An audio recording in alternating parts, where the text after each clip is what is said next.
Ya'ni gap bor, erkak kishining o'tmishi qaralmaydi deb. O'zi aslida musulmon odamning o'tmishiga qaralmaydi-da. U Xudoga tavbaga kelgandan keyin uni johil o'tmishi, jaholatdagi o'tmishi hech qachon esga solinmaydi. Yondagilari tomonidan. Bilasizlar buni.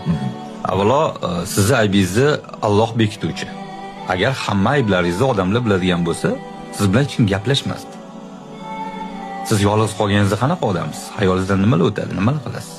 Hammamiz o'zimizni shkafdagi skeletlarimizni yaxshi bilamiz. Ayb masalasida o'sha gap. Bekitganingiz yaxshi. Qaysidir o'rtog'ingizni, yaqiningizni, oilangizdagilarni aybini bekitsangiz, sizni undan ham kattaroq aybingizni Xudoyim o'zi bekitib qo'yadi.